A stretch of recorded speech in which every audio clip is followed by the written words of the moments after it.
ආයුබෝවන් හැමෝටම මේ දැනුවත් කිරීම ජාතික වැඩිහිටි මහලේකම් කාර්යාලය යටතේ පවතින කතරගම වැඩිහිටි නිවාසයේ තනතුරු පුරප්පාඩු පිරවීම සම්බන්ධවයි.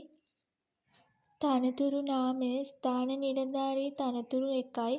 පත්වීමේ ස්වභාවය ස්ථිරයි. සේවක අර්ථසාධක අරමුදලට හා සේවා නියෝක්තිකයන්ගේ භාරකාර අරමුදල් සඳහා හිමිකම් සහිතයි.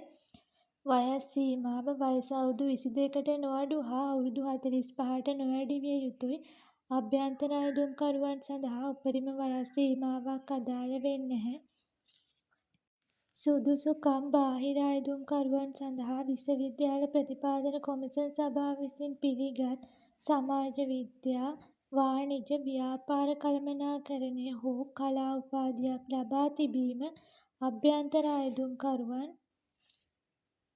අභ්‍යන්තර අයදුම්කරුවන් සඳහා බලන සුදුසුකම් බාහිර අයදුම්කරුවන් සඳහා බලන සුදුසුකම් හෝ වැඩිහිටි හිමිකම් ප්‍රවර්ධන නිලධාරී MA3 තනතුරක ආම වශයෙන් වසර 5ක සතුරුදායක සේවා කාලයක් සම්පූර්ණ කර තිබීම යන සුදුසුකම් දෙකින් එකක් සපුරා තිබිය යුතුයි.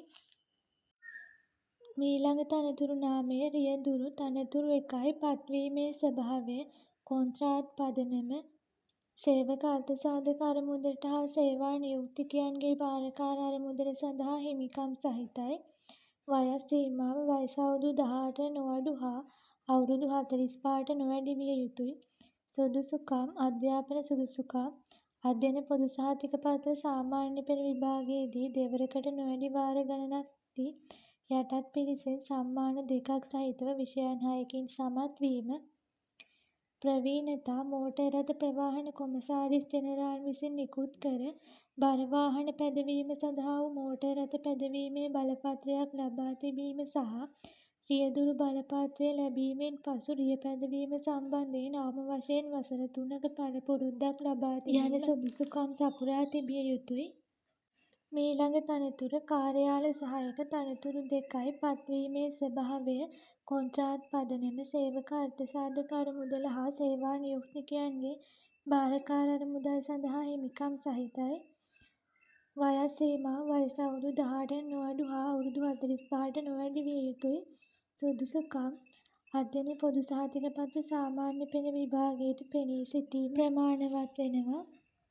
මීට අමතරව බහුකාර්ය තාක්ෂණ සහායක බංගලා භාරකරු වගේ තනතුරු රාශියක් තියෙනවා. මේවා සඳහා කොන්ත්‍රාත් පදනම මත තමා බඳව ගන්නවා කියලා සඳහන් වෙන්නේ. ඒ සම්බන්ධයෙන් වැඩි විස්තර ලබා ගන්න අවශ්‍ය ලින්ක් එක ඩිස්ක්‍රිප්ෂන් එකේ දාලා තියෙනවා. එතනින් ගන්න පුළුවන්. අයදුම් පත්‍රයත් එතනින්ම ලබා ගන්න පුළුවන්. එහෙනම් අදට වීඩියෝ එක මෙතනින් අවසන් කරනවා. ඔයාලා හැමෝටම සුබ දවසක්.